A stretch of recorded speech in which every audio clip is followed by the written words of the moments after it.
সুপ্রিয় দর্শক, আসসালামু আলাইকুম। Welcome back to my channel Swapnachaya কিচেনে। আরও একটি রেসিপি দেখার জন্য স্বাগতম জানাচ্ছি। আজকে আমি আপনাদেরকে তৈরি করে দেখাবো ফুড কাস্টার্ড রেসিপি। একদমই হাতের কাছে থাকা সাধারণ উপকরণ দিয়ে তৈরি করে দেখাবো এই কাস্টার্ডটি। তাহলে আর দেরি কেন? চলুন দর্শক, আমরা চলে যাচ্ছি মূল রেসিপিতে। প্রথমে আমি কাস্টার্ড পাউডারটাকে মিশিয়ে নিব। এখানে আমি ৩ টেবিল চামচ কাস্টার্ড পাউডার নিয়েছি। এখন এর মধ্যে আগে থেকে জাল করা আধা কাপ লিকুইড দুধ দিয়ে মিশিয়ে নিচ্ছি। এখানে কিন্তু কোনো প্রকার গরম দুধ দেয়া যাবে না। নরমাল তাপমাত্রায় থাকা দুধটাই ব্যবহার করতে হবে। ভালোভাবে মিশিয়ে কাস্টার্ডের এই মিশ্রণটা আমি এক সাইডে রেখে দিচ্ছি। এখন চুলায় একটা প্যান বসিয়ে এর মধ্যে ১ কেজি দুধ দিয়ে দিচ্ছি। আর দিচ্ছি আধা কাপ চিনি।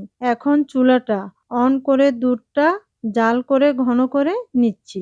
আমি দুধগুলোকে জাল করতে করতে দুধগুলি অনেকটা ঘন হয়ে গিয়েছে। এই পর্যায়ে দিয়ে দিচ্ছি আগে থেকে রেডি করে রাখা কাস্টার্ড পাউডারের মিশ্রণটা। আর এই মিশ্রণ দেওয়ার সময় যদি চুলার জাল বেশি থাকে তাহলে অবশ্যই চুলার জালটা কমিয়ে দিয়ে তারপর কাস্টার্ড পাউডারের মিশ্রণটা এইভাবে আস্তে আস্তে ঢালতে থাকবো আর অনবরত নাড়তে থাকবো। কেননা কাস্টার্ড পাউডারটা দেওয়ার পর দুধটা ঘন হতে শুরু করে, তাই চুলার জালটা কমিয়ে কাস্টার্ডের এই মিশ্রণটা ভালোভাবে রান্না করে নিব ২ থেকে ৩ মিনিট। আমার কাস্টার্ডের মিশ্রণটা এখন প্রায় হয়ে গেছে, তাই আপনাদেরকে দেখিয়ে দিচ্ছি কাস্টার্ড মিশ্রণের ঘনত্বটা। এরকমটাই হলে চুলা থেকে নামিয়ে নিতে হবে, কারণ ঠান্ডা হলে কাস্টার্ডের মিশ্রণটা আরও একটু ঘন হয়ে যাবে। আর কাস্টার্ডের মিশ্রণটা যেহেতু হয়ে গেছে, তাই এখন চুলাটা অফ করে দিলাম। কাস্টার্ডের মিশ্রণটা আর চুলাটা অফ করার পর এইভাবে অনবরত কিছুক্ষণ নাড়তে থাকবো। নাড়তে নাড়তে যখন অনেকটা ঠান্ডা হয়ে যাবে তখন একটা ঢাকনা দিয়ে ঢেকে রেখে দিব এইভাবে একেবারে ঠান্ডা হওয়া পর্যন্ত। কোনোভাবে এটাকে ঢাকনা ছাড়া খোলা অবস্থায় রাখা যাবে না, তাহলে উপরে মোটা একটা সর বসে যেতে পারে। প্রায় ১ ঘন্টা পর আমি ঢাকনাটা উঠিয়ে নিলাম। আমার কাস্টার্ডের মিশ্রণটা পুরোপুরি ঠান্ডা হয়ে গেছে। এখন আমি একটু নেড়ে দেখাচ্ছি। দেখুন আমার কাস্টার্ডের মিশ্রণটা কতটা স্মুথ আছে। এখন আমি মিশিয়ে নিচ্ছি আমার হাতের কাছে থাকা কিছু ফল। আমি এই ফলগুলি নিয়েছি: আপেল, আঙ্গুর, কলা, আম। আমি সবগুলি ফল ছোট ছোট পিস করে কেটে নিয়েছি। আপনারা আপনাদের পছন্দ অনুযায়ী কেটে নিতে পারবেন।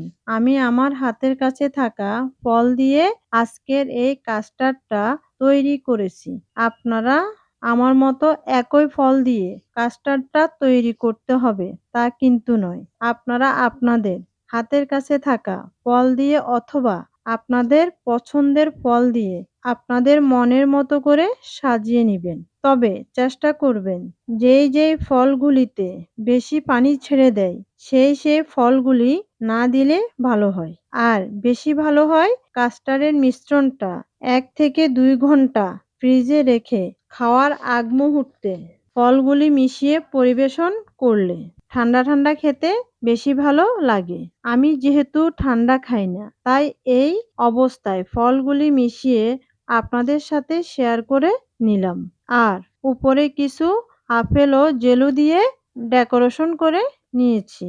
তো সবকিছু দেওয়ার পর আমার কাস্টার্ডটা পরিবেশনের জন্য একদমই রেডি।